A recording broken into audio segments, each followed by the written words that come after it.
La ville frontalière d'Itoménie, dans le nord de la Grèce, est devenue le point chaud de la crise des réfugiés en Europe. Près de 12 000 réfugiés, la plupart originaires de Syrie ou d'Irak, se trouvent bloqués dans des conditions sordides. Plusieurs pays européens ont imposé de nouvelles restrictions d'entrée sur leur territoire. Ces décisions ont bloqué le passage des migrants qui veulent sortir de Grèce. Un flux sans fin d'hommes, de femmes et d'enfants à la recherche d'une vie meilleure en Europe du Nord. Ils marchent à travers les champs et le long des autoroutes, et lorsqu'ils parviennent à cette ville frontalière grecque, voici ce qui les attend. Un petit camp de transit transformé en gigantesque ville recouverte de tentes, avec un accès limité à la nourriture, aux abris et aux soins médicaux. Il pleut depuis 2 jours et le terrain est devenu boueux. De nombreux enfants sont malades. Nous avons rencontré ici la petite Leïla, âgée de 3 mois, et sa mère, originaire de Syrie. Puis Mohamed, 23 ans, accompagné de son épouse et de sa famille. Ils attendent de traverser la frontière depuis une dizaine de jours, et ils n'ont plus d'argent. Nous ne sommes plus rien en Syrie, nous sommes venus ici pour nous sentir humains. Mais en fait, nous avons trouvé la même chose, nous sommes traités comme des animaux.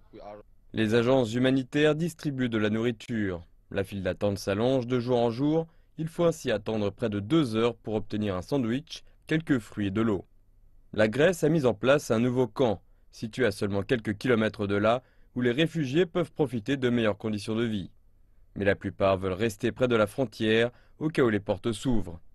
Ils sont déterminés à ne pas rater leur seule chance de pouvoir continuer leur route. Je n'ai que deux options, une est de mourir ici, la seconde est de traverser la frontière. Il n'y a que cela, soit mourir ici, soit traverser ces pays. J'espère pouvoir rejoindre l'Allemagne. Aucun d'entre eux ne souhaite rester en Grèce. Ils savent tous que le pays connaît une grave crise économique, et comme nous confie Allah, même si la frontière ne s'ouvre pas, lui et beaucoup d'autres pourront trouver d'autres moyens, plus illégaux, pour atteindre leur but. Non, nous n'avons pas d'autre choix, nous n'avons qu'un seul choix possible, atteindre l'Europe du Nord, c'est le seul choix dont nous disposons. Nous n'avons pas d'espoir ici, pas d'argent, pas de santé, nous n'avons rien. Mais pour le moment, il reste de la nourriture. À la fin de la journée, les volontaires distribuent riz chaud et soupe de pommes de terre. Les réfugiés bloqués se préparent ensuite à affronter une nouvelle nuit froide, espérant que le lendemain leur apportera davantage d'espoir.